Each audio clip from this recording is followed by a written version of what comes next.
right.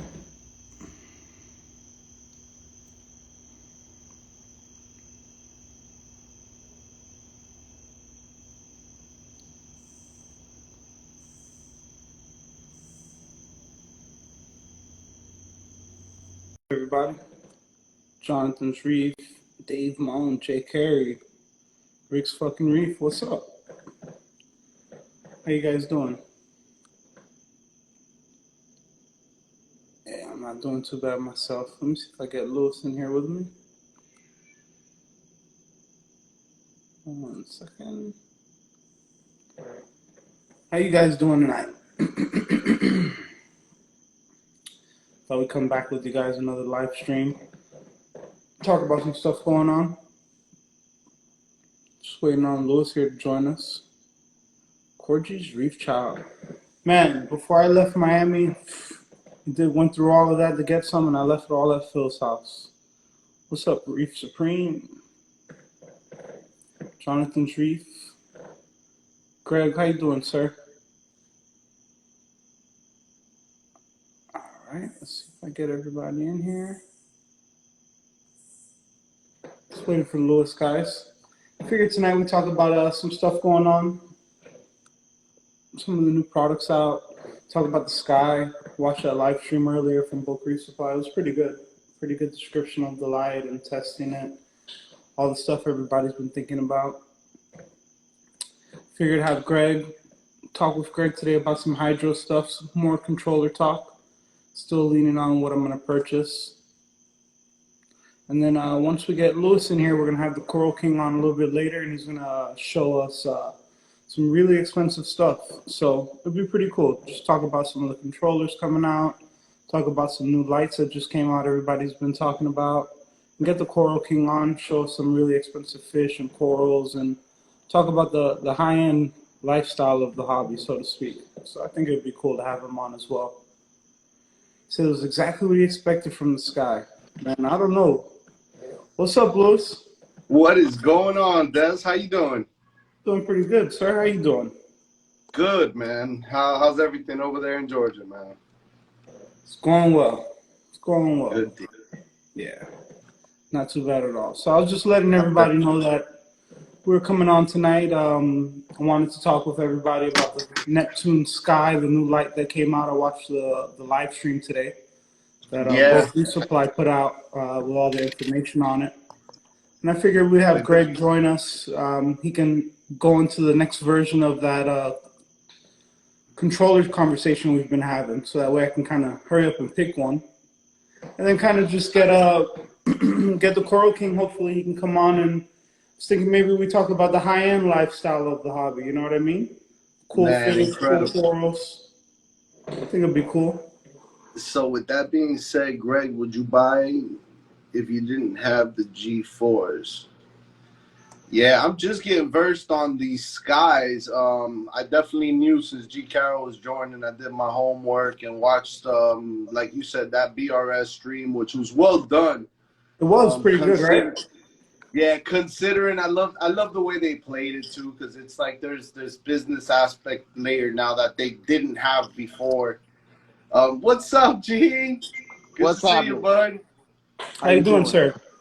Good, doing real good. So to your question, Okay. it's not for me. No. Okay. Why you say that? So, well, hold on. Before you answer that, not for you versus what you already have, or not for you in general? the light was not designed for someone like me that likes what I like. For That's me all. either. It wouldn't work for what I have. It wouldn't work for what I have. Is it a good light? Absolutely.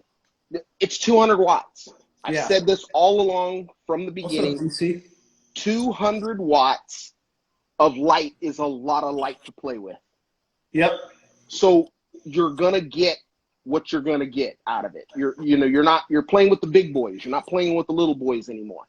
So me myself, I hate T5.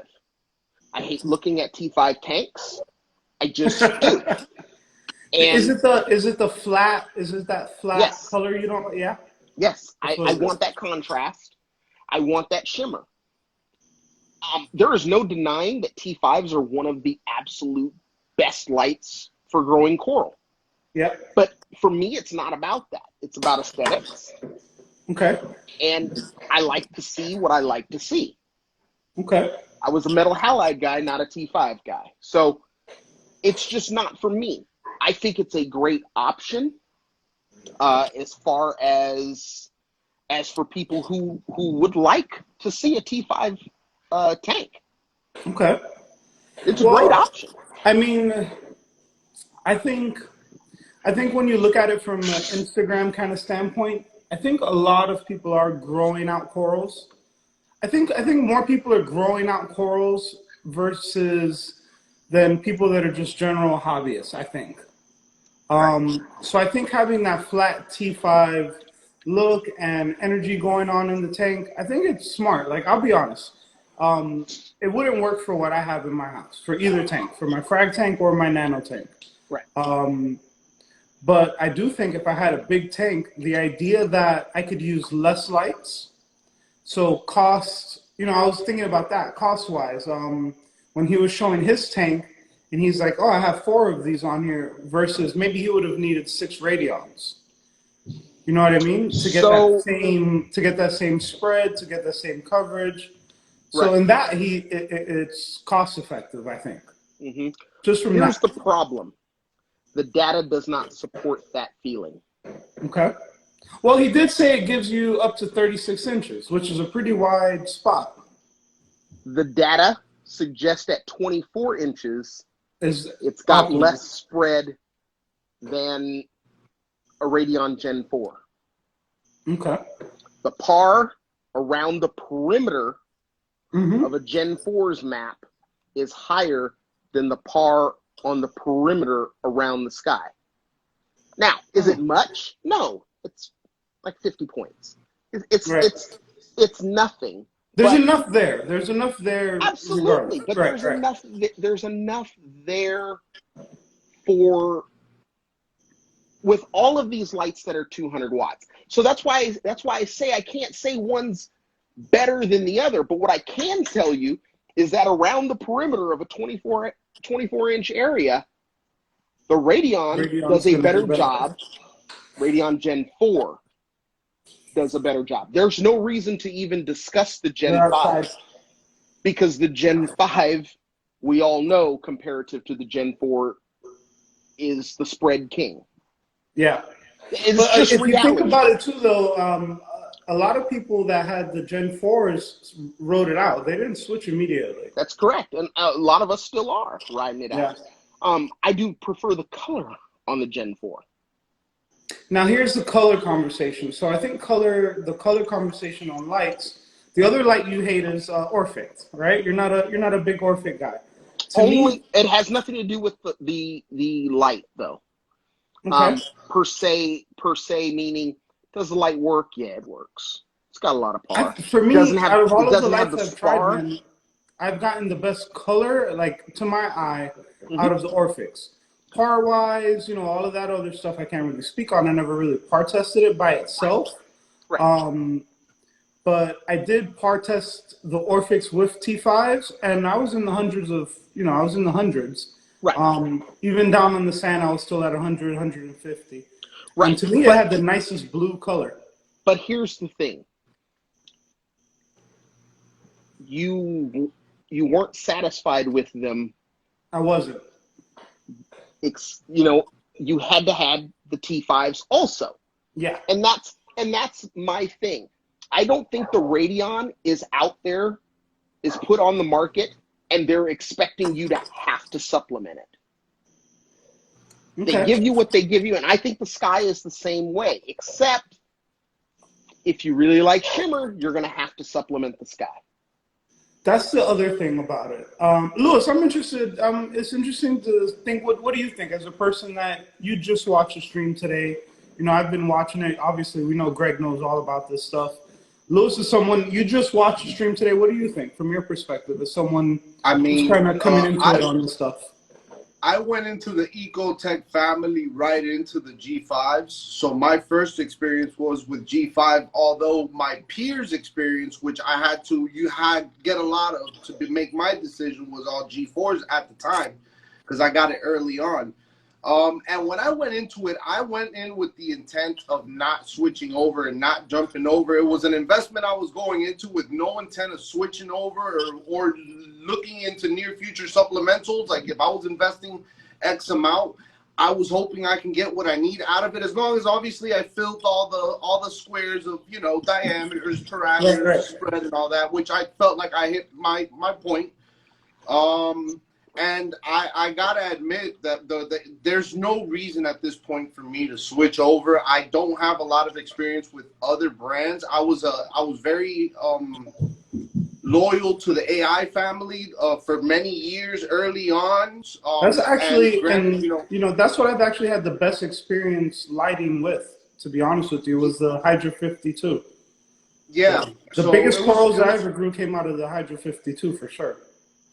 But I mean, with Radion, the Ecotech, I'm not only in the quality, the LEDs, the spread, but the service so far, like everything I've had has been phenomenal with them. I'm a happy customer. I'm sure the skies are phenomenal. I love hearing all about it.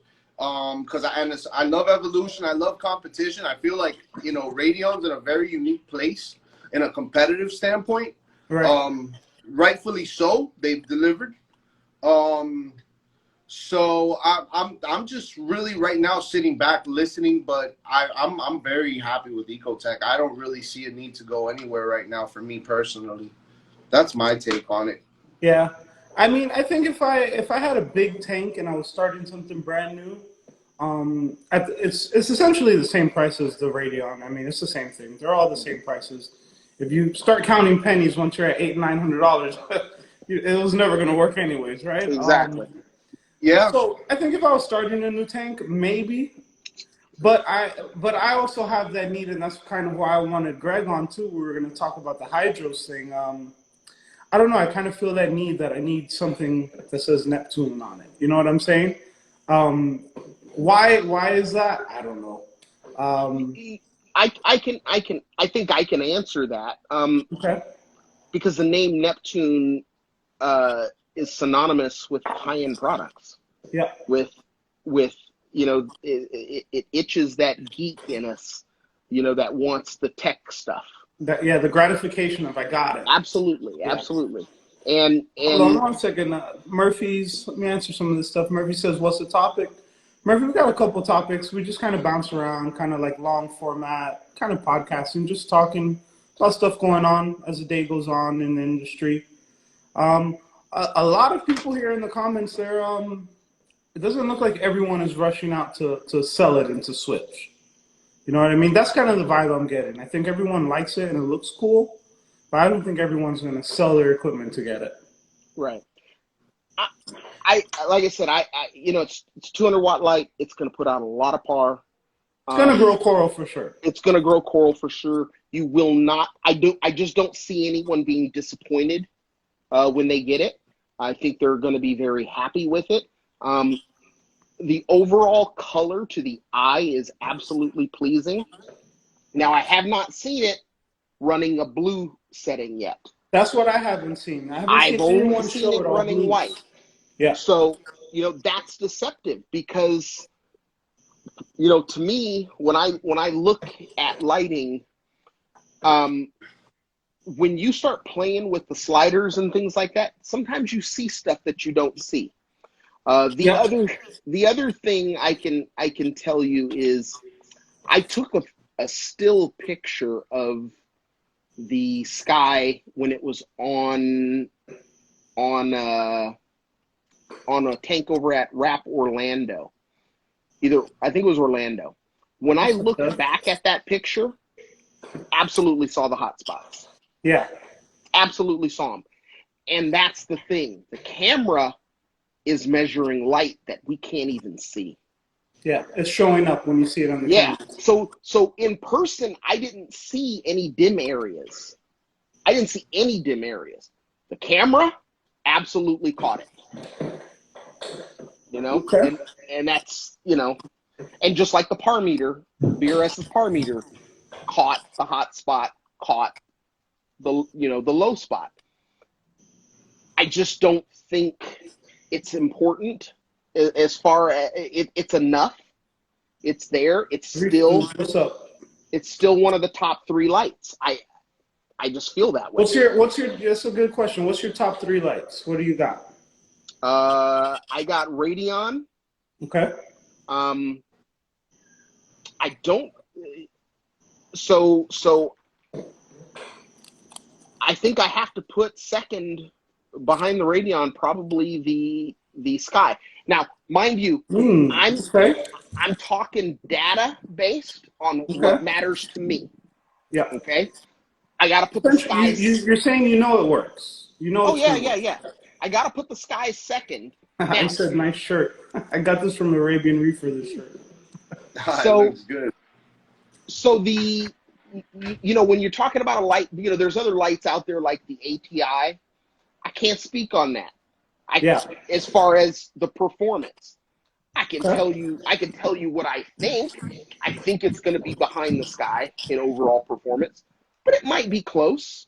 It might be close. I think the Stratton is the best looking light though out of the group. Absolutely. It's the best looking light.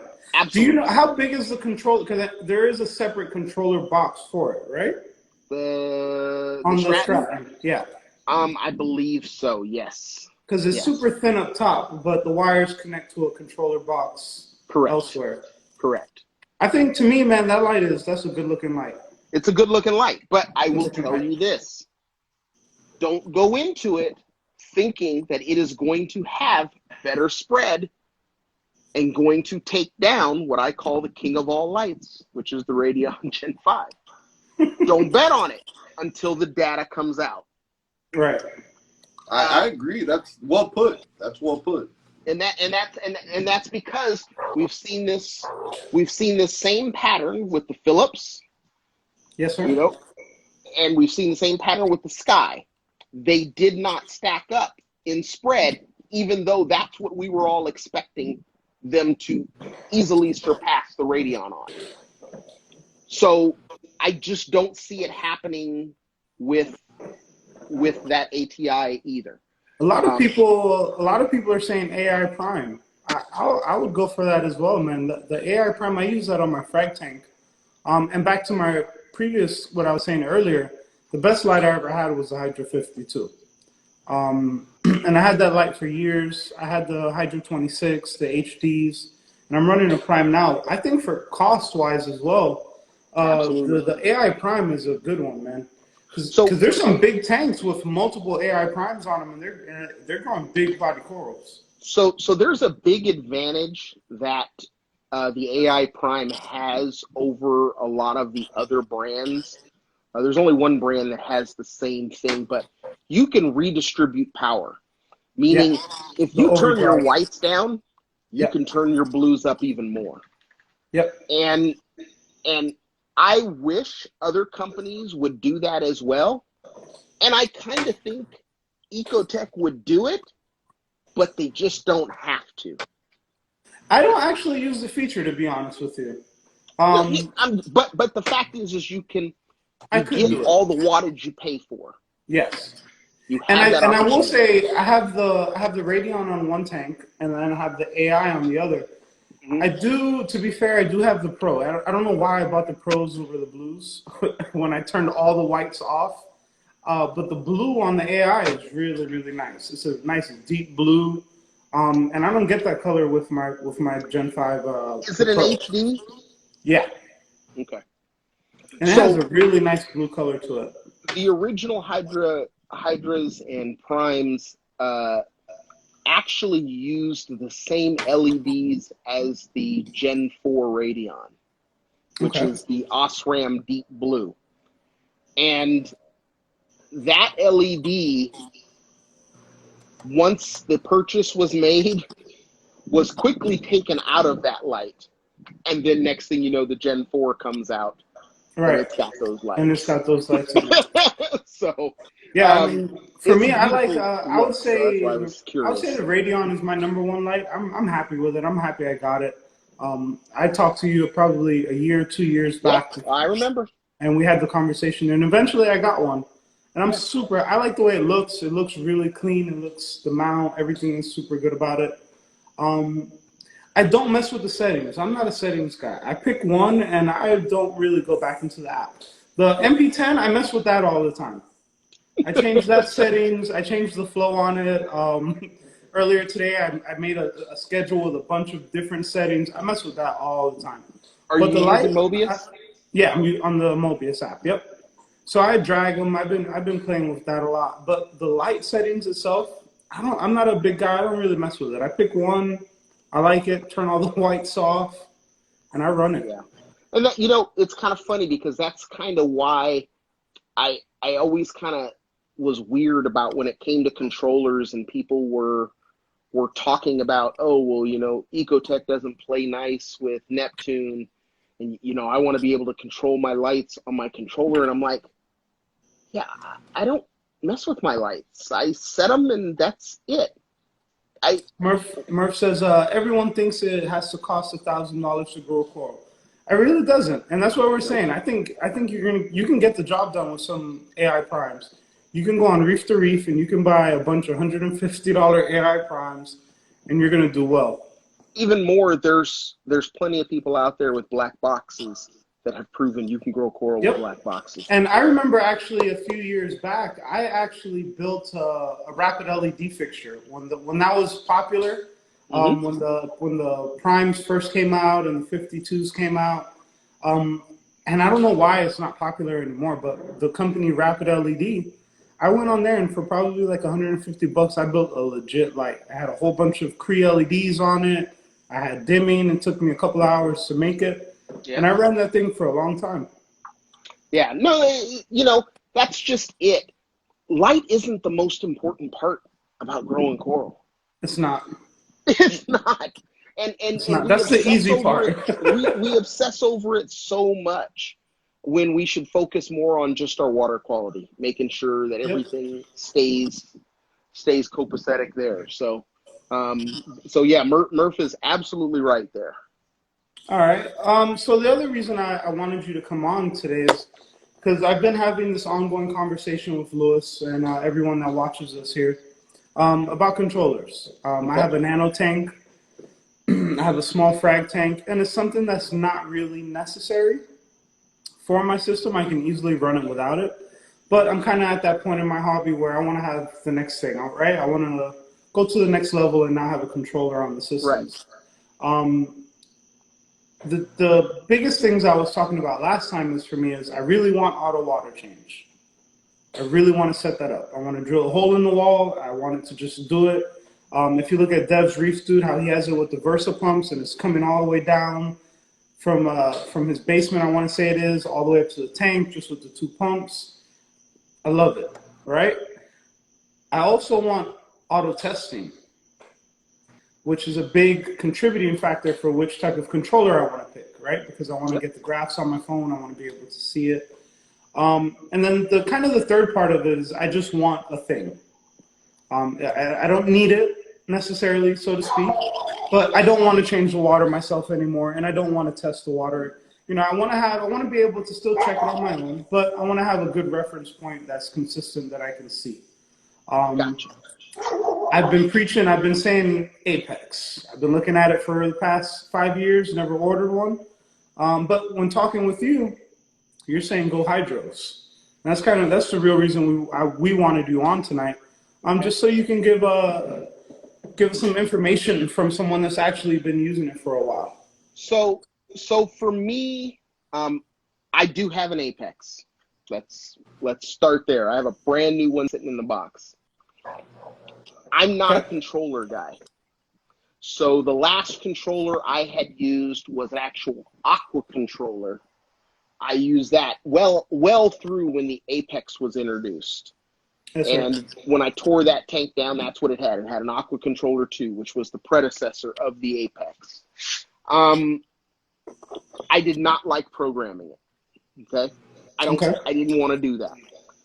So you know, when you start looking at the prices of these controllers, and when you start looking at the fact that you have to do all this coding, you start to question when I say, well, a cell phone is a much more advanced device. Why do I have to pay so much and still I have to know all of this technological stuff? So Which with is a me, big deterrent. Which is a big deterrent. yeah, it's a big Because deterrent. if And I it have to spend intimidates me. $900 and then still figure out and then if statements, Right. And don't get me wrong, they've done a fantastic job. Neptune Systems has done a fantastic job. Oh my God, sorry about that. no worries. Ecotech's done a fantastic. Neptune Systems has done a fantastic job with making it user friendly. You know, they've put an interface over it that definitely improved the user friendliness of the Apex. However, Okay. it still is intimidating. It's not like operating a cell phone. So You still have to do a lot of stuff. correct. And you know, I was sponsored by Vertex. Vertex was trying to come out with a controller, and in their mind, it doesn't have to be that easy. We can pre-program all that stuff in there. So I bought into it hook, line, and sinker. They ran out of money. They went out of business. Oh, well.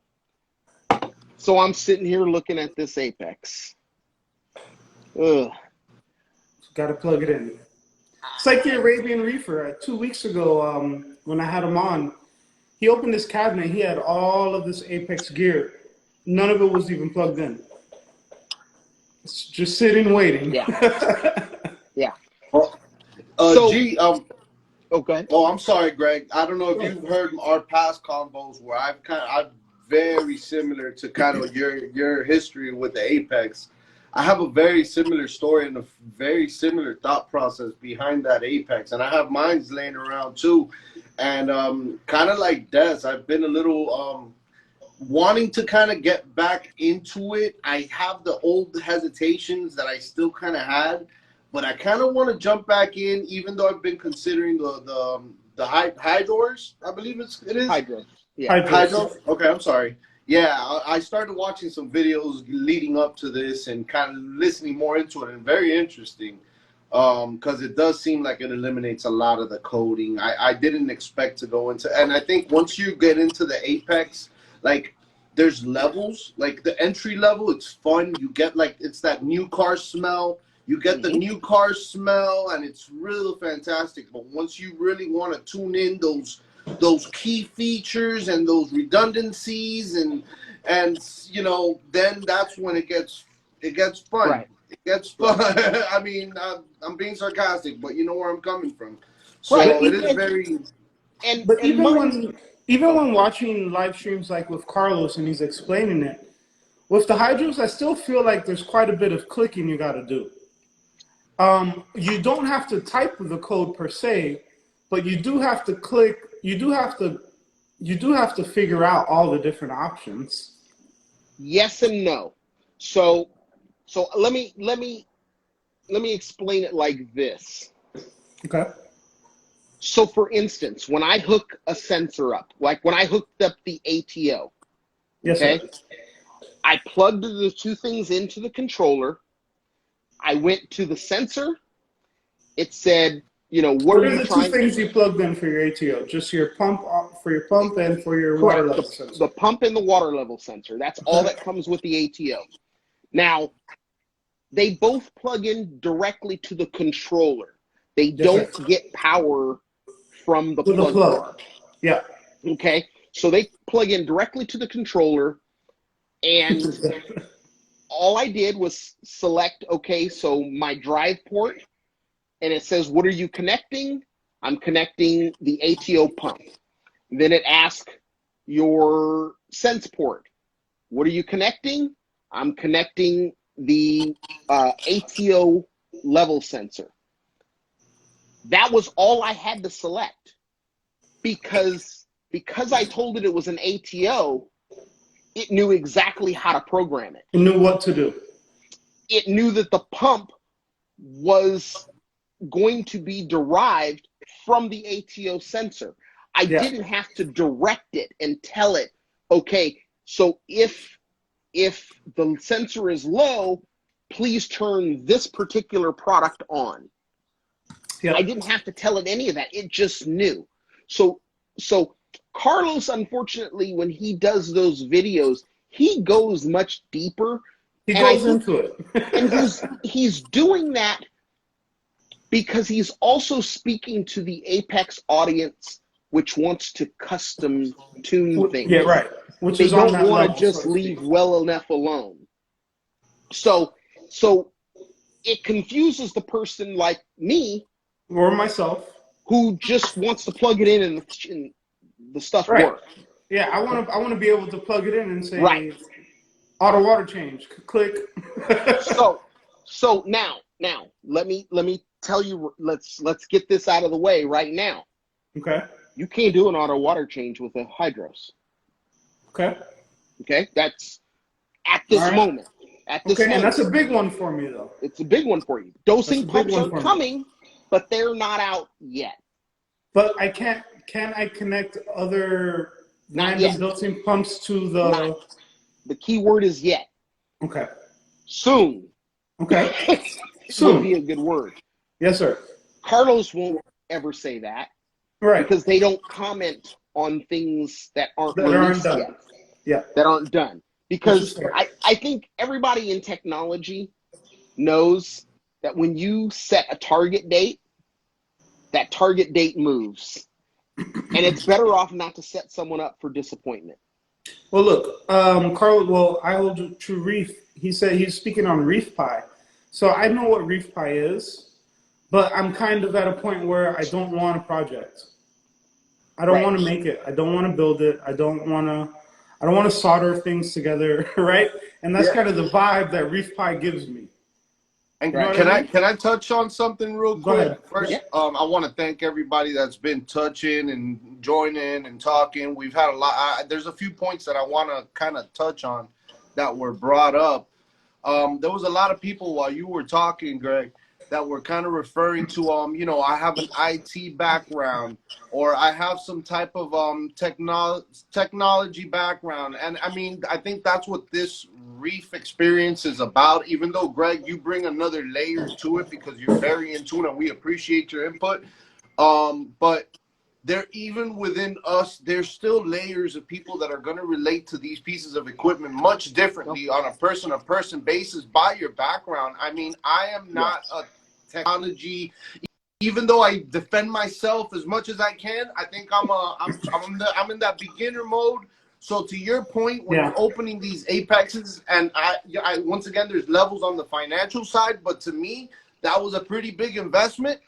So I kind of expected maybe a little bit more automation in the introduction of this into my system. It's complex as it is to bring in all these probes, and then you gotta, you want to have that confidence on all the pieces, and it gets very cumbersome for somebody that's not deep in the tech world. So I guess there's levels to this on how you're going to relate to it, and I think that's why the experiences are so mixed. But to you IT guys, kind of step back and get yourself in the customer shoes for a second and kind of see it from our world where we are not IT dense. Right. So I kind of equate that to the Apple Samsung, the Android Apple, iOS difference. I'm an iOS guy, but I have no problem admitting that an Android can do more than a iOS device. Listen, no problem. It's a fact. $100 Android phone can do pretty much everything my iPhone can do, and more, and more, and more. And I'm okay with being locked out of those super high end things for the Reliability. feeling that it just works when I need it to work and it's easy. And I was actually, and to that point, I was an Android guy pretty much my whole life until the past 2 iPhones that I've had. But to your point, the iPhone makes me feel like it's just going to work. Yeah. I know when I plug it in, it's going to charge up in 15, 20 minutes. It's almost going to be full. You know what I mean? It just works. It just works. And that's all. That's in my opinion. You know, and all of these products, GHL, Apex, Hydros, they all have their place. They all have their fans. There's not a lot of fans of GHL, to be honest with you. So I think per the sales numbers. So we don't really, a lot of people don't touch on GHL, but I'll say this. I never really looked at GHL as an option just because I know that this idea of me having a controller is more of a want than a need, right? I don't need it. So I'm not going to buy the most expensive one for no reason. Right. Just plain and simple. But I will say the people that I do see that have GHL do really like it. So the GHL actually, when it comes to hardware, when it comes to hardware, they spare no expense. It's the best of the best product. It looks good too. It looks good too. It looks good too. That's fine German engineering for you. I don't like the gray and orange. I'm going to be honest. They make, they make BMWs. They make Mercedes-Benz. Yeah. Audi. Those are, all made in Germany. Porsche. And then I heard that like when a part breaks, they mail you pieces and like you kind of fix it yourself. Like, yeah. Right? That's crazy. I'm not doing that. Absolutely. So it's not for us. I'm not doing that. It's not a product for the masses. I would be so mad. You call and you're like, hey man, this thing's not working.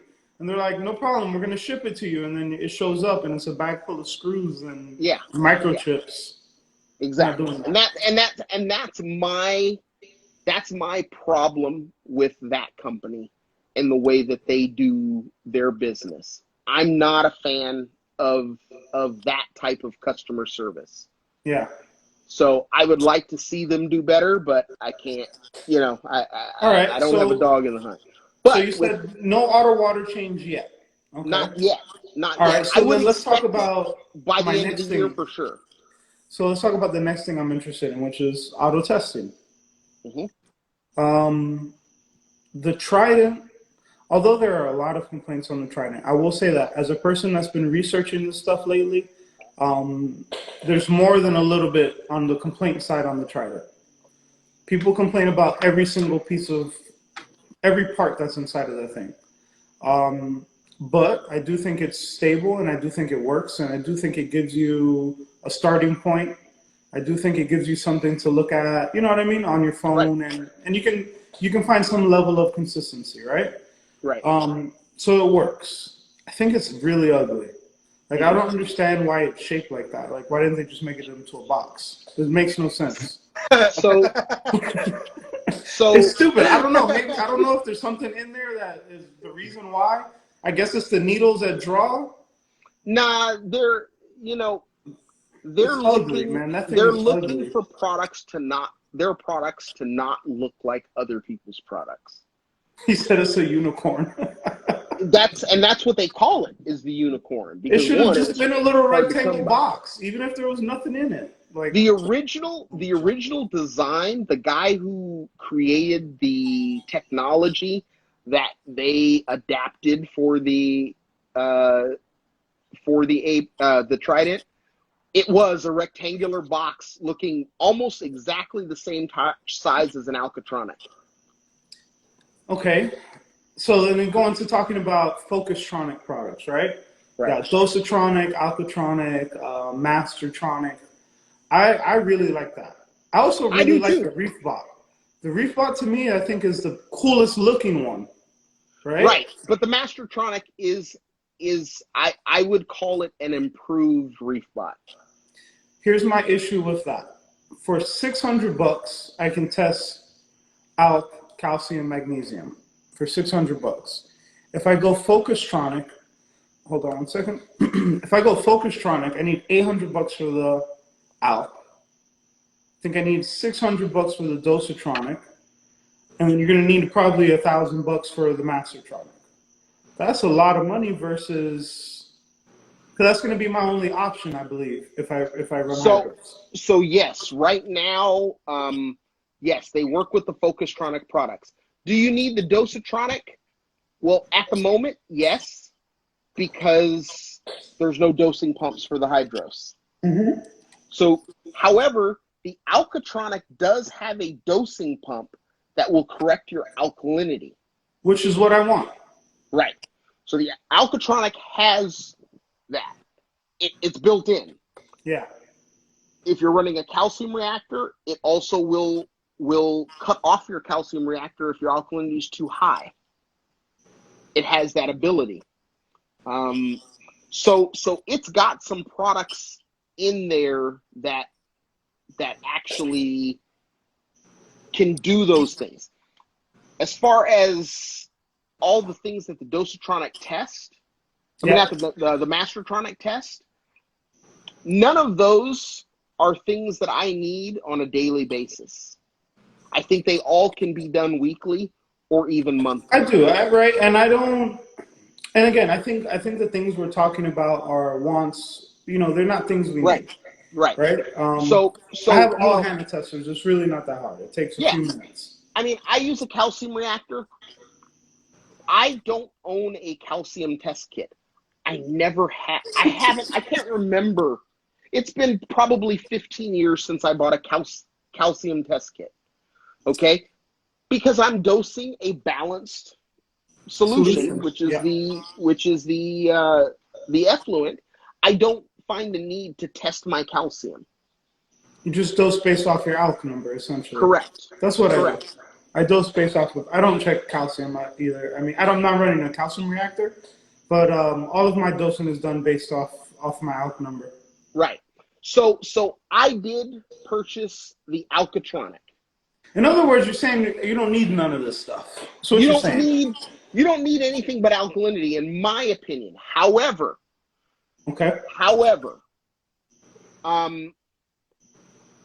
when you have a, and Dev on Reef Dudes kind of said it best. It's the fact that he's actually here with us right now. I can't believe it. I'm acting calm, but I'm super happy. It's crazy. Awesome. The whole thing is, it got him to test religiously. Yeah. He set up a couple things to test daily, a couple things to test weekly, and maybe, I don't know if he has anything testing monthly, but I think it's weekly and daily. That right there alone is going to make you a better reefer. And I think that's what I'm looking for. And I I'll be want honest, it to help me. You know what I'm saying? Yeah. It's not necessarily I want it to do everything. I want it to help me, letting me know what's going on. It's like it's preventive, right, as opposed to reactive. Right. And I was completely against the Mastertronic originally. And now, after listening to Dev's stream, he made a good point. In that it got him to get those results religiously every week or every day, whatever was needed, or every 2 days. That's what a product like that will do for you. Because I will tell you, when everything is going good with your reef, year after year after year, you will get lazy. Right. You will slip. That is a product that'll stop that. But it's giving me alarms. My out can't slip if I have alarms. Let's say if it's over 7.7, do this. Right, but when your alkalinity is stable for so long, I'm saying without a controller, without a monitor. Right. When your alk is stable for so long, you will start going more and more days without testing. Yeah. You will go more and more days without testing. And that's what happens. We get complacent. We're human beings. It happens no matter what we do. When things are going well for the longer period of time, you neglect it. The more likely you are that you're going to lapse and you're going to back off of everything that you're doing. Did you hear my last live? Did you hear our last live, Greg, when I was discussing that specific topic? Just like that, I mean, it was very, very similar to what you were saying. And it wasn't to discount. I'm sometimes I like playing, I guess, devil's advocate against the controllers, just because we hype them up so much because they are such great features and they do offer such great things. You can't deny that. You can't knock that. But there are senses on a human level that can get, that can just get disregarded with time. Just we don't want to use the word lazy because it is sometimes to certain people a cliche of a word, I guess, or a taboo of a word to bring up in this hobby. But let's be real, especially like you said, years after years after years. Like when you're in it, it's like that guy that cleans his wheels every day on that brand new car. When you're 16 and you get that first car, you're cleaning those wheels. But Yeah. Greg, I don't know how long you've been driving, but it ain't the same like it used to be. So I think we have to consider that side of it as well. That's why for me personally, I think the weekly water changes have been a real good thing for me, just because it's kind of offered me a sense of investment. I got my eyes in the tank. I'm looking at my media. I'm looking at everything. I'm kind of involved for that point in time, and it's kind of like my reinforcement to my schedule per se, and it works for me. And I mean that could be a whole. I'm going to be honest. Let me jump in there, and I'll be the opposite of that. I don't want that responsibility anymore. I don't want that responsibility anymore. I want to plug it in, and I want it to tell me. I want to be able to see it, right? I believe in graphs. I like graphs. I like having instant data as opposed to having to do something to get it. I've kind of been looking at it this way. For a long time, I was against testing. I never tested my tanks, but I never really got good results. Everything didn't die, but it didn't grow into, these grand colonies you see online, right? Once I started testing regularly, my reef did get better. Once I started testing, I knew when I did this, I was going to get that, right? I started figuring out kind of how the whole thing works, and this is years in it, right? I understand the science behind it on a basic level, right? But once I started testing, I was more in tune with it. But I believe in technology. I'm a guy that believes in technology, but I can't buy everything I want, right? If I had all the money in the world, I would love the door. I would like to walk up to my house, open the door, and the door opens.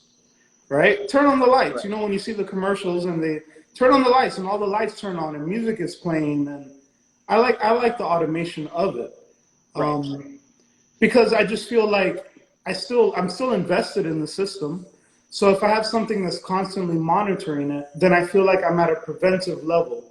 Because if I'm still invested in it and I have something constantly monitoring it, then I'm going to be ahead of the problem. Right. When I feed too much food, my phosphate alarm is going to go off. It's not going to be based on, did I test my phosphate 6 days later? What if I'm busy on the 6th day? Right. And now I go a whole other week. You know what I mean? Right. So something to what Lewis stated. I don't know if you guys remember, Bulk Reef Supply, they were doing Zeovit and then they switched over to Trident. Yeah. You're talking about when they built the BRS 360 tank? I think the 160. Tank? The one, okay, yeah. Yeah, the 360 is Ryan's tank at home. No, the tank before, the older tank. Yeah. Yeah. So one of the things he said, at first he was thinking, okay, the Trident, it's doing great and all this. And he says, I think that the Zeovit worked best because it had me looking at the tank every single day. Yeah. I had to do something to the tank every single day, so I was looking at the tank every single day. That's kind of, doing these weekly water changes, that's kind of the same thing. He's looking at everything every single week. I'll tell you, man, I'll go more than a month without a water change. I might go 2-3 months sometimes, and then sometimes I'll do it every week. But that's inconsistent, though. Right, and that's I like your idea of the auto water changes. It's a great tool. I Like, never why do not it. use it, right? So I we tell all you know why. we should do a weekly water change. I'll tell you why. Imagine Points just of hitting the button failure. and it's done. I know, but What'd you say? points of failure is why I would never do an auto water change. So one of the things about me, But why do you think it's not going to work? it's not Is it about it not working. It's about how bad the catastrophic fail can be. Okay. And it's adding another point of catastrophic failure. Well, So Well it's so I always look at things as points of failure. You know, there's a lot of people that criticize the hydros because the power bar is only 4 plugs. Never mind, it only costs $40. You can buy a second one, but it's only got 4 plugs. Well, guess what? My whole system, I'm only using 3 of those 4 plugs. How is that possible? I have 8 things plugged into my nano tank. 2 heaters and the skimmer. That's it. Yeah, That's all that's that's plugged in. Because I look at it and I say, what else needs to be turned on and off for any reason? I don't turn pumps off. Nah, man. I like all this stuff. Like I know. when I was watching Reef Dude stream with Carlos, I think it was Reef Dude stream when Carlos, and he had the doors. If the door open, it tells him on his phone if the cabinet door opens. That's cool. That's cool. That's fluff. Okay. That's fluff. So like for instance, But it's awesome though. But I get a lot. That's what I'm wasting the money on though. Right. I gotta applaud it. Well put. I mean, he's nailing it. I can't agree with him more. I mean, I think look, the features are great. This is look, we have the ability to have all these features. Like it's having a car. The car right now, where you can buy a car, I guarantee you, there's web pages of all different types of auto parts and turbo that you can make it with sound, no sound, fire, no fire. You name it, you can get it. This hobby gives you the same thing. And when you're in it and you're growing in it, it's fun. It's beautiful to have all these gadgets. But for me, going into my tank, I was trying to see how many less things I have to worry about when I go to sleep at night. Hence the sandless bottom. I mean, I really stopped all my variables. Anything I didn't.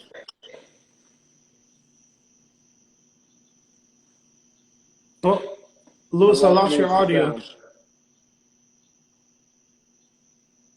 You with us? Yeah, I don't hear him. But while he figures that out, I mean, again, I just have to argue the point, right? Oh, absolutely. If I could buy a Tesla, listen, I have this thing, right? I have this goal that I'm going to buy a scat pack, right?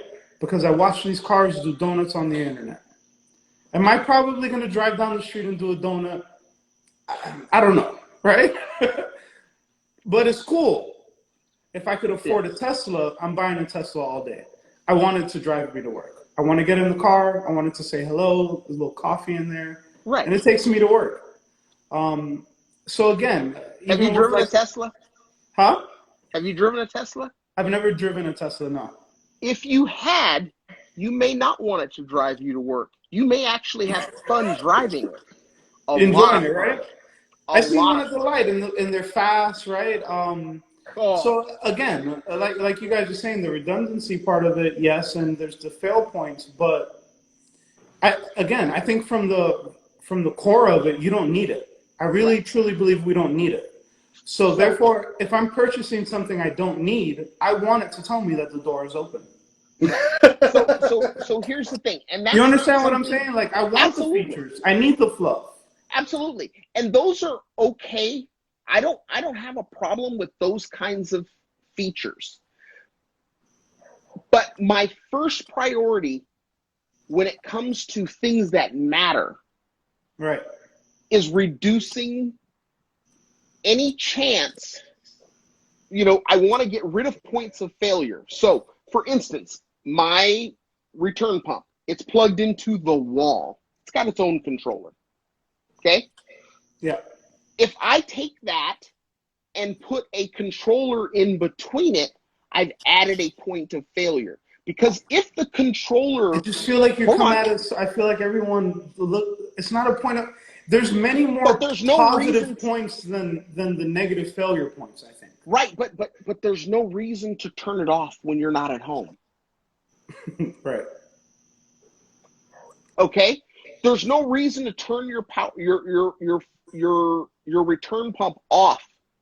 Okay? So when you're not at home. If you're home, yeah, you can go right at the controller, turn it off or turn it down or whatever, but when you're not at home, you don't really have that reason to do that. So am I willing to risk that power bar going out and my return pump also going out with it? No, I'm not. Now, my heater, sure, that's no problem here in California. I might think otherwise if I was in another part of the state. Right. Or country. Same with you, you know, if you're, where are you at, SkyHiggh? I'm in Georgia now. In Georgia, okay. Yep. So same thing. I mean, you know, you might have some winters that get bad, but we don't have winters here. Well, I haven't been here yet. I just moved up here 4 months ago. Okay. So I'm hoping don't send the Don't winter jinx on you. me. Gotcha. So what I'm saying is, you know, yeah, my ideas may change if I was in a different region, but here in California, I don't really need a heater. The tank will do fine with the heater off. I actually didn't, when I was living in Miami, I want to say up until maybe a year ago, I never had a heater in my tank. Yeah. So, probably for like 4 years. Yeah. Never had a heater. This tank's never had a heater. Yeah. I didn't run a heater for a long time. So to me, it's an unessential thing. It's fine to be on the power bar. I don't care that it's a Wi-Fi power bar that can disconnect, because even if the power bar gets stuck on, the heaters are only going to heat the tank to 78 degrees. They're not going to go any higher than that because they have their own secondary control on it. My skimmer, doesn't matter if it's on or off. It doesn't matter. Yeah, I mean, it's better that it's on, but it's not going to kill anything if it turns off or if it stays on. Well, I'll give you an example of something that happened to me today. Today I was feeding the tank and cleaning up and doing some stuff. And while I was feeding, I put the pump went into feed mode and the return pump went into feed mode, so it essentially turned off, and it overflowed my skimmer because the skimmer is back there, in the little all-in-one chamber. And I was thinking to myself, if I had a controller, it would know when it's feed time, turn off the skimmer, so when that water level rises in the back, it doesn't overflow. Now, what your problem is your corals are lazy and your fish are lazy because you've trained them to not have to learn how to eat when the flow is on. Yeah. Like they did in nature. You don't need to turn your pump off. That's Because they're not in nature. They're in my house. I got to make sure they get this stuff. There's no ultimately, we're trying to imitate. Pump off. They know how to eat. They know how to catch food. They do. I mean, the Arabian said they lazy. My fish are lazy, man. They're my babies. I'm turning everything. I need it off. I need them to get it. Hey, we put it in there. They're designed to survive, thrive, and reproduce. They'll learn. They'll learn what they got. I'm trying to help them. You guys want them to live a rough life. My return pump has been running continuously for the last year and a half. It's never shut off. Same over here. It's never shut off. And I guess, Greg, I don't want to speak for you, but I guess I'll definitely kind of re-emphasize that I could probably say Greg's on the same boat. We're not anti-tech people. This isn't what we're trying to get at. Right. And I know it comes that way to you, Des, but we are trying to re-enlighten the fact that there is ways, even whether you're using controllers or not, I think there still has to be in the back of the head as you're going into your project long term that you want to try to reduce as many points of, I'll say it like he's saying, point of failures. And for me, I call them variables. I don't like variables.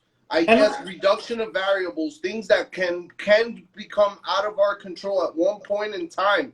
It might not happen today. It might not happen tomorrow. It might not happen next year. But most of us aren't building tanks for the next week or month. We're and building them for years to come. So you want that. I probably take for granted the fact that I have a nano tank versus Greg. He has a giant tank that he had custom built that has the most purplish rock that anyone has ever seen in their life, full of SPS, right? No, Louis, you're growing out there's no corals, you're SPS. selling corals, huh? I killed everything. I went on vacation for 3 weeks. Did you forget? Killed everything? Everything. No way. Everything's gone. I didn't know that. Yeah. Is that why you're looking at Lobos? That's why I got an Alcatronic. So basically what happened, the calcium reactor got clogged. So I was gone for about 3 weeks, and calcium reactor got clogged. I did catch that it was clogged. Unfortunately, the alkalinity was at about 5 when I found out. It's gone. Wow. But why? But It wouldn't have happened if I was home, but it happened because I was gone for 3 weeks. But don't you think if you have the controller, right, and you have the Alcatronic connected, and it gives you the alarm, hey, your alk has dipped, and now you have the Dosatronic, and now it's dripping X amount of stuff in it to keep it stable. Right. Then you can leave for 3 weeks, and it's not a problem. Now, here's the problem, and this is just so you guys understand that I'm not anti-Apex, and I'm not anti-GHL, and I'm just like a hydro. Yeah, and I'm going to be real with you. Getting an Alcatronic or a Mastertronic is not easy. Getting your hands on one. I was on the waiting list for months, several. And then when they were finally supposed to come, which would have been before my vacation, long before my vacation, the container shortage, they didn't have a container to put it in.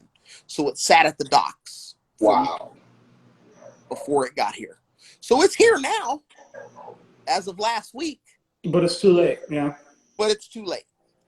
I am not one of those people who, just because I lose a bunch of coral, I'm going to quit. That's not me. I can tell you one thing. That mistake isn't going to happen twice. But one thing about me, when I go on vacation, I recognized that there was a problem. I told my boy, hey, man, there's a problem. Go on over there. See what you can do. See if you can help me out. But I told him also, if it dies, it dies, man. I'm on vacation. I'm fun. That's a fact. I'm not going to let it ruin. I don't have those kinds of feelings, where I get all down about it. Yeah, it sucked. It sucked to lose all that stuff. But I'll start over, because realistically, the best part of reefing is building a reef. Yeah. It really is. Yep. It's boring with a full-grown out reef. Yep. For me. That's like the little nano tank I have, right? Yeah. As soon as I built that frag tank, I took all of the coral out of the lagoon, right? Because it was so much stuff in there. I had put, in 3 months, I had put so much. You couldn't see the floor. You couldn't see, and I was just looking at it like, this is not realistic. Like, I can't even, none of this can grow out. Right. None of these things can, if they grow any bigger, they're going to touch you. You know what I mean? Right. And now I have it 4 months in. I can see the sand. I have the nice rock work. You know what I mean? I'm picking and choosing what I'm putting in there. I'm building it now. I need a 2-minute break. I'll be right back. Go ahead. Yeah, hey, this is the perfect time to bring up. We cannot pass by these comments. And the Coral King, he's still with us. Check I've been this out. joined. Tell him send us a request. Hey, Coral King, come join us, bud. He's got something. What did you say he has? A soapfish? Are you talking about that redfish he showed us in the bucket? But check this out. He just posted that he lost. He has the skeleton of a $6,000 Scully sitting in the garage. Tell him I got one he can buy. I got one for him. I give it to him half price. But guys, Coral King, if you want to join, I don't know if you're in a position to join right now, but Yeah. send us the request. Yeah, I don't man. know if I got it. And like I said, I just wanted to get on with Greg because I am definitely going to get a controller for sure. So, I just wanted to have his input, and I asked him to. I was just talking about you. I just asked you to join because you do have a wealth of information and you share it. And I think a lot of people that watch these streams when we're doing it, a lot of people hit me up and they ask me about the controller. What controller are you going to do? You're talking about it. And it is, for me, it's a major purchase. To me, it costs $1,000. If I'm going Apex, I know I'm going to spend $1,000 on some crap that I'm sure no one in my house wants me to buy. Right. I could do way better stuff with $1,000. You know what I'm saying? With the Hydros, you're starting at that 500 price point, which is a better price point, but I have to grow with the brand. I have to kind of wait for some stuff to come out. But to your point, a lot of the stuff that I want, I don't need necessarily. Right. And just easing into it. And that's kind of why I wanted to have you on here, just so you can give that perspective. Because a lot of people have Apex. Yeah. But not a lot of people speak on the Hydro. So I wanted to make sure, we can give it its own platform, its own time, because everyone has had Apex forever. Like I said, I love the Hydros. There are some downsides to it. The downsides can be fixed. Their fixes are on the way, but they're not here yet. Yeah, for sure. For those particular things, like the Mastertronic. The Alcatronic connects wirelessly to the Hydros, but the Mastertronic doesn't yet. At least for Carlos it does, but not for everybody else. I mean, it's that update hasn't been pushed yet. The dipping pumps, they're coming. They're not here. My man. So got Coral King here. Yeah, what's up, Coral King? What's happening? Oh, good. How are you guys? Good. So, In a while. So I wanted the combination of Greg and Coral King, right? Not just for what he's going to show us. He's going to show us something cool. But from the Coral King's perspective, do you trust everything that you've put in there? Because you have a really nice tank. Do you trust everything you've put in there to your ability, or are you depending on the controller to tell you when something's wrong? A little bit of both, actually. I mean, I think I've been trusting a little too much recently. So just like Arabian, I had all my Euphyllia start dying out on me because I got Euphyllia eating flatworms in the tank. Right. So then he just sent me Choppy Marin Pro, which helped me. So now I'm going to be way more cautious about the corals I get now. That's for sure. And then, yeah, I mean, I do have an Apex and a Trident system. It's in the back of my tank. Here's a whole setup. But wow. Yeah, this is the Trident, like you said. It does look. It's stupid, right? Anywhere. It makes no sense. It makes no sense. But I like that. Like, to me, that just looks cool. You know what I mean? Like, absolutely. It looks cool. It's very well put together. That looks great. Yeah, I've been really dependent on it, to be honest. I got it hooked up to the iPad on the wall so I could watch it. So yeah, right here. So the tank's over there, and then I just could check everything over here. Now, how big is it? Make adjustments to it. It's 220 gallons, water box 220.6. Gotcha. And when you say you feel like you got really dependent on it, in what way? Literally, I wouldn't even. It's bad to say, but I wouldn't even test anymore. I would just straight up look at my Apex app and just base it on that. And then I didn't even calibrate my Trident until like 3 months later, and I found out it was like a whole 1.5 off on the alkalinity. But everything managed to stay put together. That looks amazing. That looks so good. Yeah, let me see if I can find the soapfish too. So that just goes to show, you can't always rely on the technology. Yeah, you still have to be active. You still have to be a part of it. Part of the tank. Yeah, you have to be active. It's a tool. It helps, and but what happens is when things are going well, we become complacent. Yeah, that's but that's what the water changes do for me, Des. And I mean, there's, to your point, I do mines on a Friday, a Saturday, usually religiously, and my tank is usually in pretty good shape going into it. It's not like I'm going into a disaster. I need to, but it's kind of like my Tank is crazy. and it's not just cleaning the tank. It's, you know, you're doing your cleaning, you're doing your checkup, you're looking around, you're checking your stuff. I'm kind of doing all that while I'm doing that, and that kind of gives me the peace of mind for the week going in. And I don't think I can get that out of so many things. I just feel like it might just be complacency on my regimen and my system per se, just because it's worked for me. But I do think playing, you know, just keeping your eyes on the tank is just so crucial. I mean, why wouldn't you with all those corals? Look at that. But there's some gems in there. I'm gonna be honest with you, man. I mean, that tank is crazy. Yeah. Look at Crazy. that. That hammer garden is so pretty. Coral King's got some of the nicest corals of He might be the Coral King. His Any name might be true. I don't, any collector around. You know, I had heard about him before I actually met him. And yeah, it's absolutely true. yeah, that The tank Lobo you is- got is crazy though. The center on that guy. I remember you posted a picture on him. The Serena? The Lobo, the one that you got. Oh, the one I got? Yeah. Yeah, that one's crazy. It's really nice. I was really blown away by it because I had never seen anything like it. But you never know. I might get tired of it and bring it to Wrap Orlando one day. So everyone was telling us about the soapfish. I don't know what that is. And apparently he has a soapfish, and he's got one of those $1 million fish in there. Yeah, it's a Dr. Seuss soapfish. I'm trying to get her out. Dr. Seuss soapfish. Yep. She always just hides right behind this rock. I don't know if you can even see her tail back there, but And what made you want to go with such an expensive fish, so to speak? just because it's just different. You know, I've never heard of a soapfish in the hobby, especially being in an aquarium. And it's apparently if you stress them out too much, soapfish can release toxins into the water that can like nuke your entire tank. But I was kind of willing to take that risk It just to makes get it one of those cooler. guys.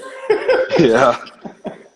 But it's super deep water, so I have to get a chiller now because they like apparently 74 degrees instead of like 78 or 76. And you don't really have any other fish in there. Nope, Is this is that the only one. fish in the tank? Yep, because I had a velvet outbreak in the tank, so I had to leave the tank fallow for 3 months. And after that, I contacted Elliot, and Elliot was like, "Told you so." So then he was like, "I got you with some good fish," and he got me this Dr. Seuss first. So coming out of the outbreak, your first introduction was that One second, guys. $10,000.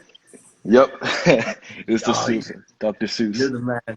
You're the man. That is crazy. That is crazy, I man. wish I could. I've only seen it in books and pictures. I've never seen Yeah. one in real life. Never known anybody who had one in real life. That's amazing.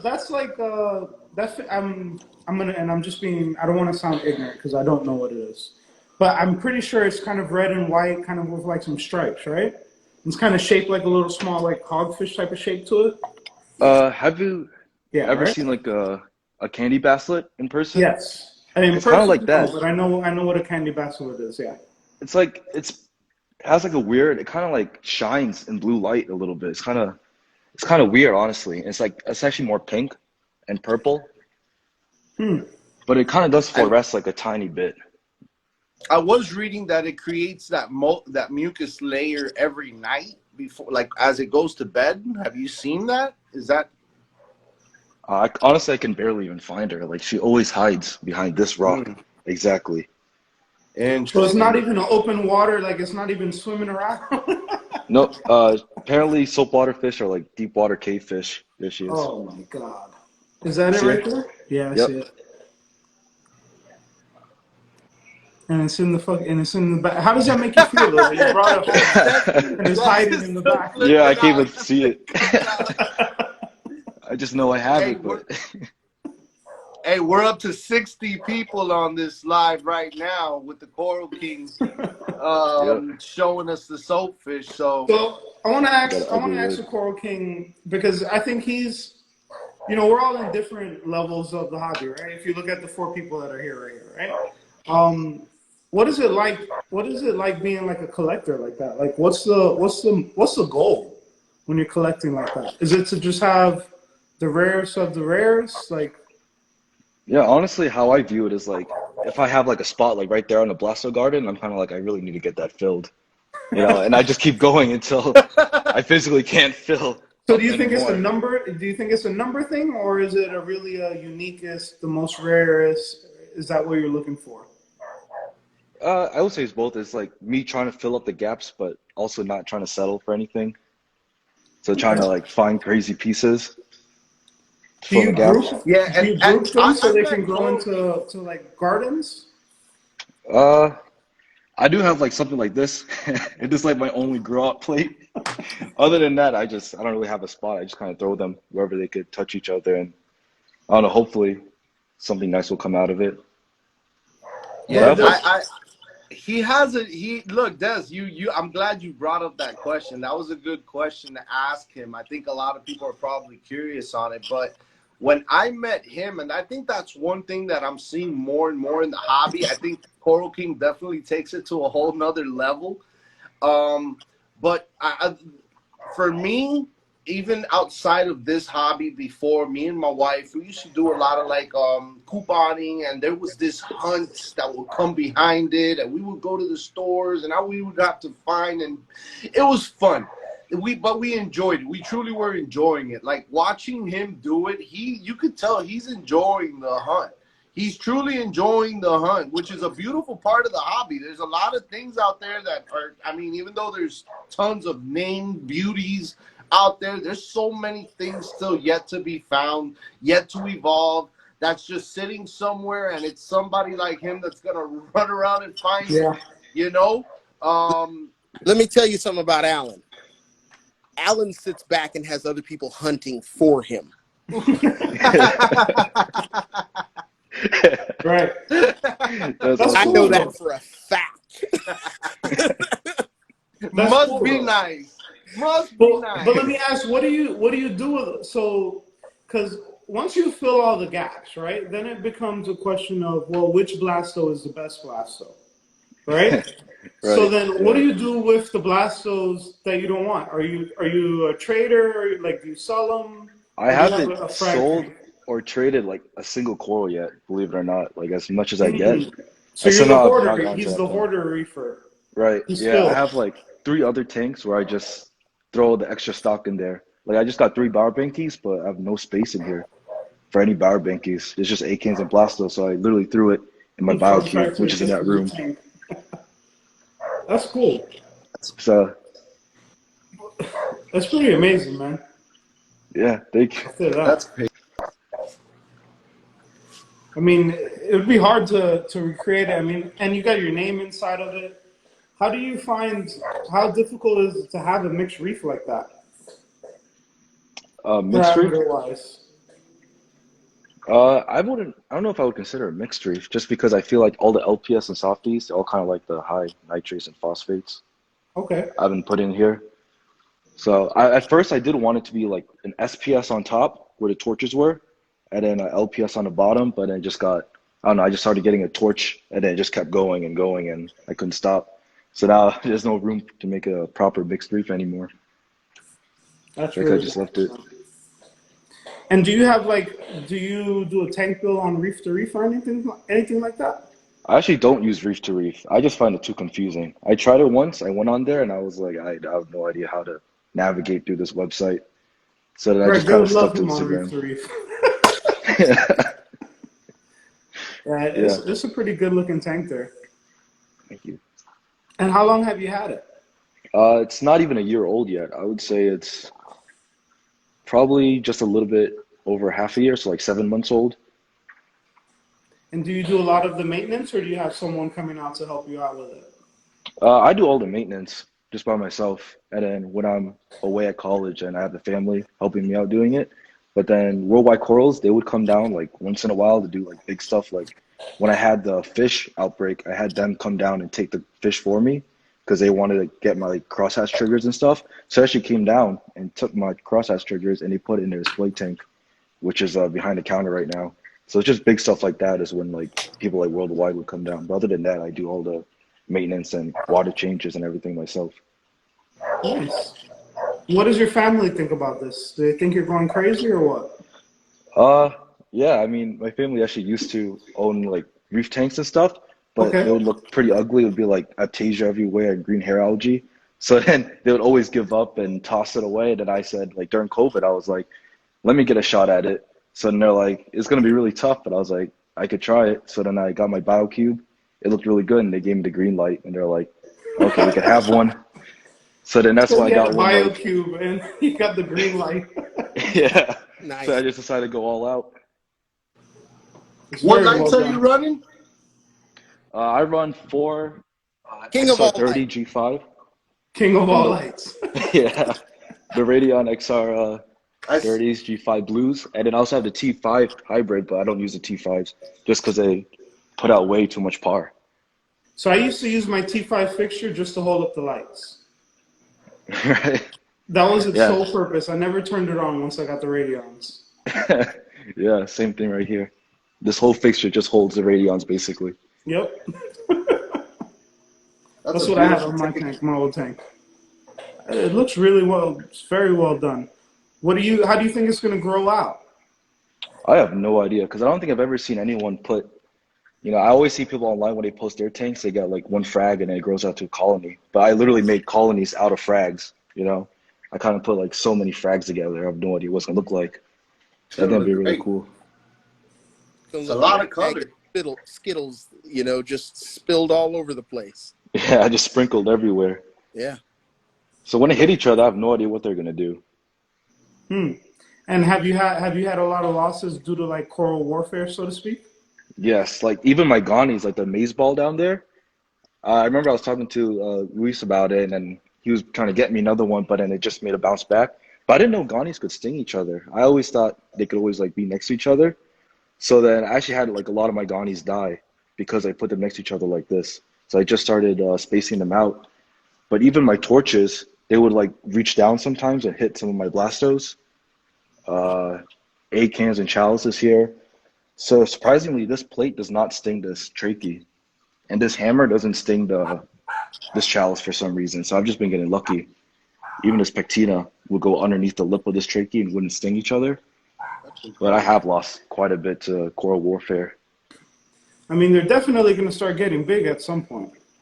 Right? Yeah, like this guy's getting huge. Start planning that out because it looks cool until they all start fighting each other. Yeah. Then only like 4 corals will be at the end of it. Like 4 Yeah. huge colonies. Incredible. The Incredible. advantage of losing stuff is that you can go out and buy more. Right. That's actually why I haven't lost any room, to be honest. When something dies, I just replace it until Now you- whatever survives. Now, Corkin, you've That's got one way to do it. You've been taking a lot of drives north to Orlando, and Orlando can get very interesting with worldwide corals and top shelf and all those fun Right. places. What's your regimen there? Because it seems like you have a schedule to for that Orlando trip. Now that you're It's just whenever I feel like it. Sometimes I wake up, I'm like, all right, I want to go to worldwide. Or like sometimes Vic calls me. He's like, Alan, we got something. So then I get in the car and I just drive 3 hours up there. But then, I always go to worldwide because they're like right off the highway, right off the turnpike. The problem with like TSA and Living Reef is I want to hit them up a lot. Yeah, they're just like 30 minutes off the highway. So it's like I got to get deep into Orlando to get there. Yeah. That's why worldwide has always been like the spot since it's like right off the highway. TSA Yeah. is really nice, though, man. When you walk into TSA and you see those acros on those PVC Yeah, it's pipes, crazy. it's crazy. Yeah. I It's wish I could crazy. get into it. are you Yeah, not it's into impressive. acros? Are you not into acros? I've just been killing every single one. I can't handle acros in any of my tanks, if I'm Really? be honest. Or any SPS, even Monty's. I Interesting. remember Vic, he gave me like 5 acros. He was like, here, Alan, take it. See what you can do. See if they'll survive. All 5 like died in like a month. So That's my My tank problem is, too, man. Every time I put yeah, acros in my tank, they die. yeah. I just can't hold them. So it's just all LPS and softies. And how old is that tank? That 7 months. specific one? 7 months? Yep. This guy's 7 months. Wow.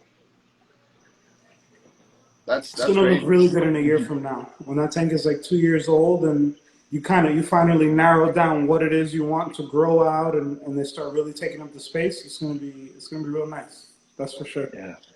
And now, Yeah. did you go into the hobby with the controllers and all that, or were those recent introductions to the tank, or were you always Apex ready and all that in that 2020?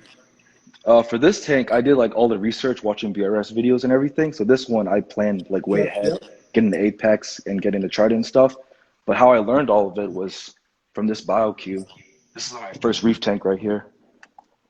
But this guy, I did everything one by one. So like at first, I set up the tank, and then someone told me you should get an auto doser. So then I got this eShop one right here. So like step by step, when a problem would happen, I would be like, okay, what should I do? Then I got the ATO. So everything on this tank is like individually, I was learning the technology and equipment for it. So then when I got the big tank, the water box, that's when I knew everything already and just planned it out all at once. Somebody's asking what you run your alkalinity and calcium at. Let me check.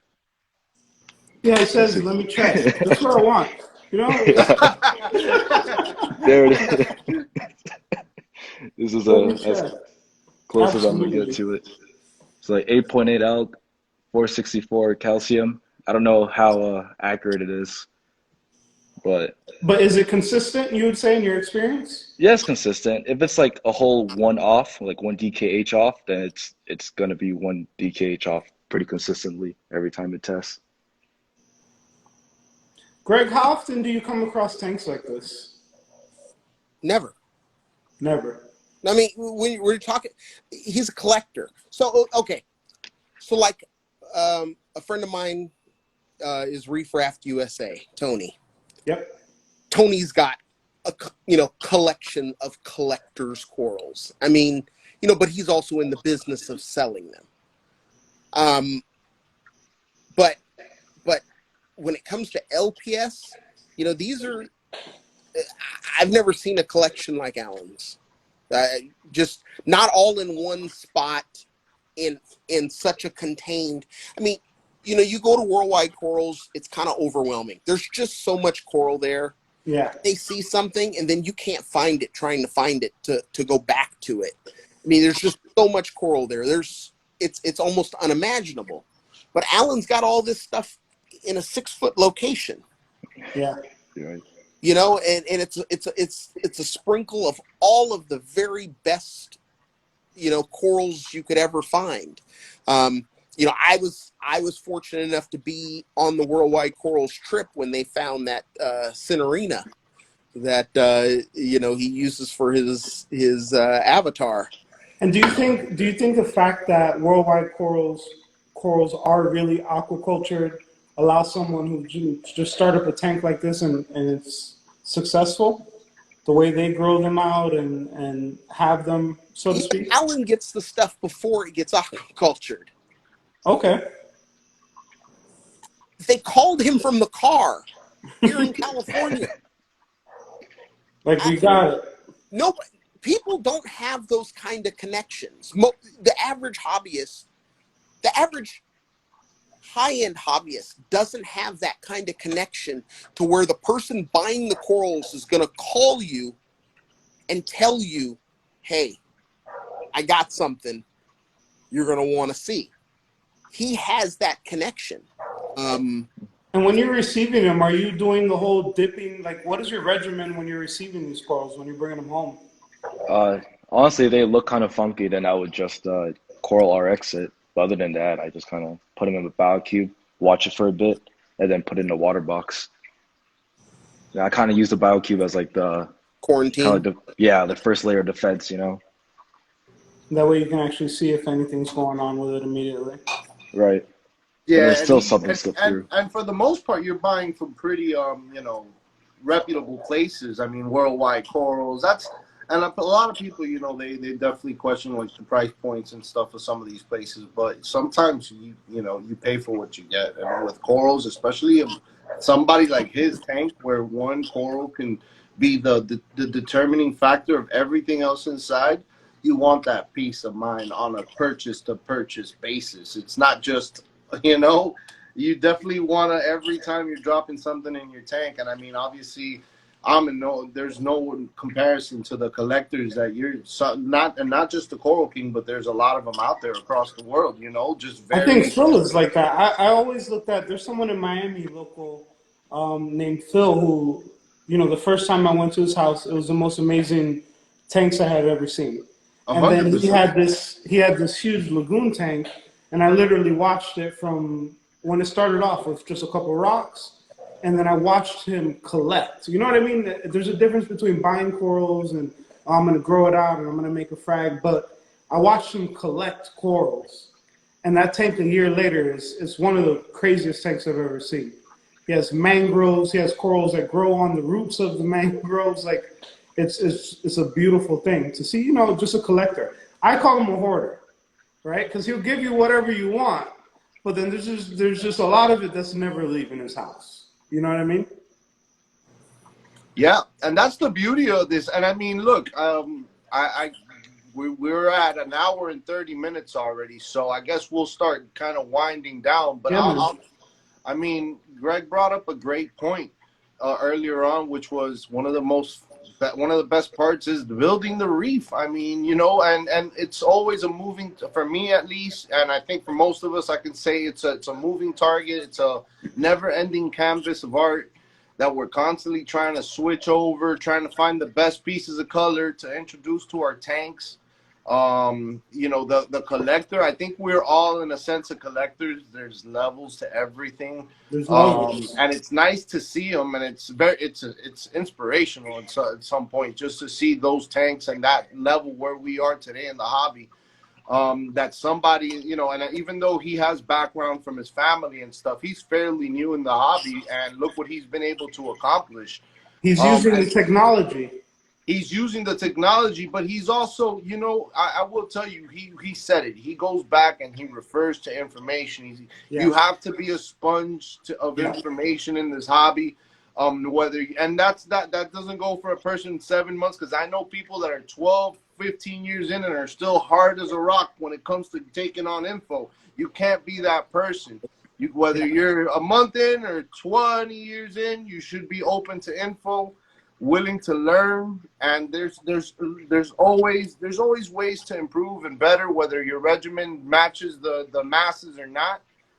There's always takeaways and things that we can do individually, and we all seem to have our end goal. It seems like Des, you're really looking for that controller finish. The only thing I want to do is take when he walked up to the wall, when they said, "What's your out?" and he said, "Let me check." I just want that. That was smooth. That was smooth. I gotta give it. And it's a beautiful thing. It's a beautiful thing. And look, I appreciate you, Coral King, jumping on and showing us your stuff. It's amazing. I'm not surprised. I kind of expected craziness, and you definitely delivered. Greg, it's an honor to have you on, man. Yes, sir. We always look up to you and everything you have to say, and you being on here means a lot. I'm sure I'm speaking for Des, because he spoke highly of you long before I was. Man, listen, I knew who Greg Carroll was before I've ever seen him. Yeah, I'm very grateful to have jumped in this hobby, and I mean but that happens because we're open and we're still learning. We're meeting new people. I think that's part of the learning. It's not just the info, but the who you take info from, and you know, the honesty. I mean, that's one thing I think we all saw today in this live, is there was a lot of blunt honesty of what we felt, how we feel about it. There was even, and both of these, well, I'm sorry, all three of y'all are sponsored by BRS, and I think you know, the fact, and I think that's why. I got my hat. I didn't wear my hat. I brought the hat and I didn't put it on. But they chose properly. They chose properly, because I mean, I think that's what they were looking for. You know, right now, with so much going on in that business per se, they definitely, I think that's a message they're trying to get across, that, you know, they're leaving these open platforms. They're letting influencers have a voice and speak up. And I mean, just the fact that we can deliver that information is crazy. I'm blessed. So I'll I'm be blessed. honest about the BRS sponsorship. Yeah, mine was just nepotism. I'm Ryan's friend. Which is awesome. But one thing, honestly, guys, before we depart, I just want everybody to understand that there's millions of ways to do this hobby right. There's no right way. There's a whole lot of wrong ways, though. And as long as you're open to learning, because there's always situations where you can learn. And just have an open mind. Never, ever in this hobby think that you know it all, because no one knows it all. You're always going to be enlightened. I don't care how long you've been in the hobby. You're going to be enlightened as long as you have an open mind. So, Yes, sir. take it as a learning experience. Me, I consider myself a lifer in this hobby. So I think I'm gonna have them forever too. I think so. I'm not big on. I mean, I have 2 dogs, but I don't have the same love for hanging with my dogs that I do with my fish. I'm Jamaican. I don't really like the dog that much. The kids love it. I've heard that before. No, you're not the first Jamaican to tell me that. No. It's not a thing. My kids and my wife, everybody loves the dog. I'm accepting of the dog. My fish, I love them. Gotcha. That's me. Yeah, man. Well, I appreciate you guys. Thank you No very problem. much for joining us, man. No problem. Thanks, Well, everybody. Yeah. Reef experience. Good night, All guys. right, Good night, guys. Thank you, guys.